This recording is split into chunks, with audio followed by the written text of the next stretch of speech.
on this point number 4, which is all about connecting to people, looking for this connection, talking about your problem, I want to add that this is very important. When I was not doing this, I was kind of isolating myself. I was even like rejecting going to certain parties or social events because I was worried that there would be food and that I would overeat and all of that, and that would break my schedule and my 1,300 calories that I could consume, which I could never stick to, by the way, because it's way too little for me, and I was just craving all the time. So talk to people.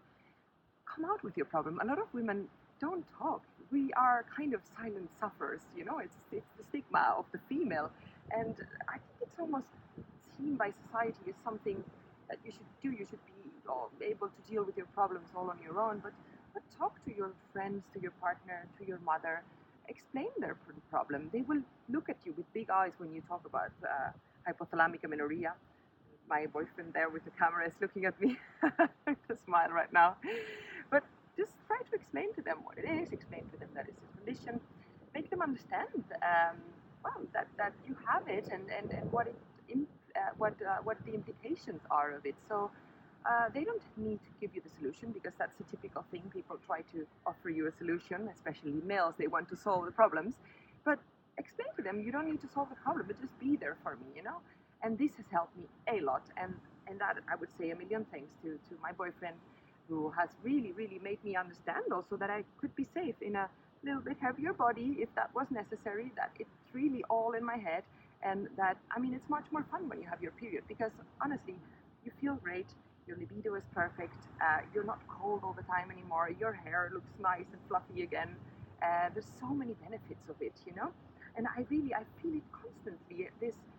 I think it was a beautiful thing that I did. It was probably one of the most difficult things that I had to do to break through this mentality and to be able to regain my period back.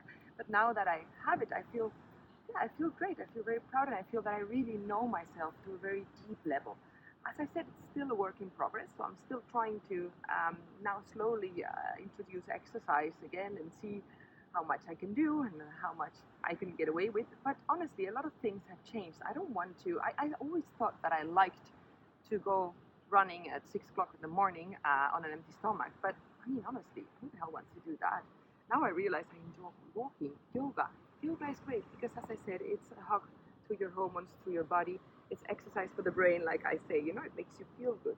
So try to look for things that make you happy, that makes you feel good, that make you smile. Talk, smile, smile, smile. Enjoy foods. You know, all this will help your body to get the message that it's safe and that it can menstruate again. About calories, as I said, to me it was something around 2,000 to 2,300 calories a day, introducing breakfast, and also something very important, I was a keto fanatic, and I started to eat low carb since I was 18, I think. Of course, I broke it all the time. I was never very strict at maintaining my diets, because I was always so hungry that I would like kind of get binge eating problems. And anyway, but I basically was eating low carb. And now I decided to introduce carbs because I've read on the literature that is out there. Apparently, for the certain hormones, like for example, what we call the progesterone, you need a little bit of insulin in your blood, and you need those carbs to get the right energy to help your body menstruate. So I was never a big potato eater or rice eater, but I always enjoyed sourdough bread, which is something that I didn't allow myself to eat for so many years.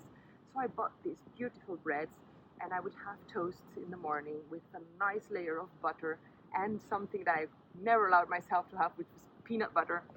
Fruits.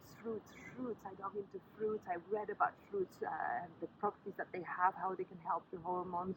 I was on this keto rush, so I thought that fruit had too much sugar, but I enjoyed peanut butter toast with bananas. I enjoyed pineapples. I would eat the whole pineapple.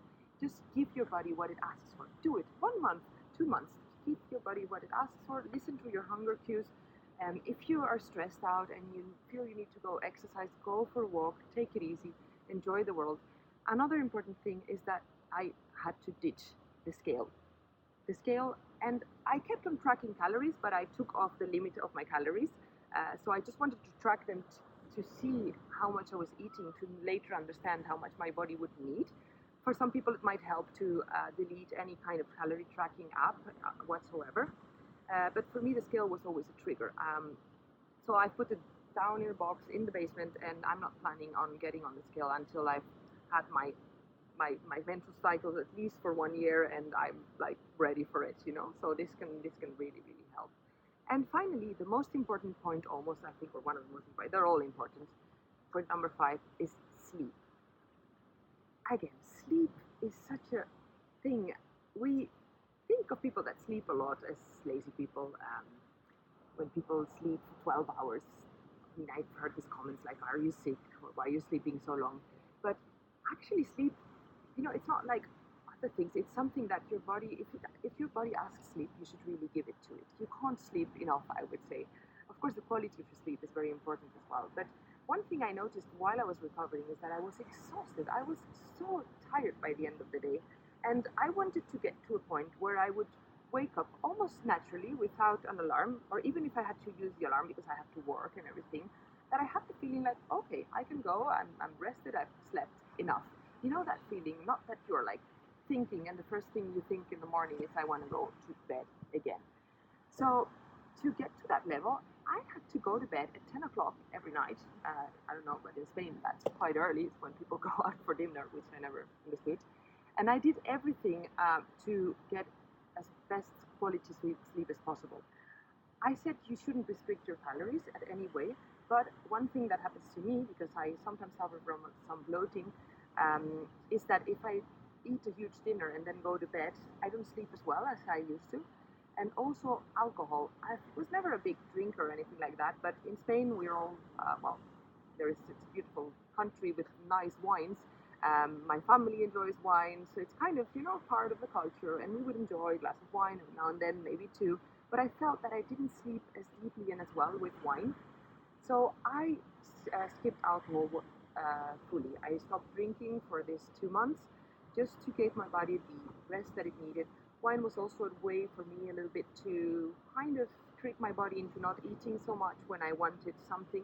You know, at the end of a long day, you get home, it's 7 o'clock, 6 o'clock in the evening, and you want to have a glass of wine or a little chocolate or something. It's typical. Actually, what you need is a hug to yourself. So I would give myself permission to eat, but I would skip alcohol fully. In the end, it's a hormonal disruptor as well. So prioritizing sleep really helped. I had to go to bed sometimes, as I said, at 10 o'clock. Even once I went to bed at 9, but I felt great after that. And really doing these steps and keeping them for 2 months, for it brought me my period back. When it came back, I wanted to cry. I was so happy. I was jumping in the bathroom. I know it's crazy, but remember, all of you can do it. You just have to be diligent, follow the steps, make a plan, become Sherlock Holmes of amenorrhea, be curious, read everything there is out there, watch my videos, eat as much as your body is asking for, and sleep, and connect, be happy, and be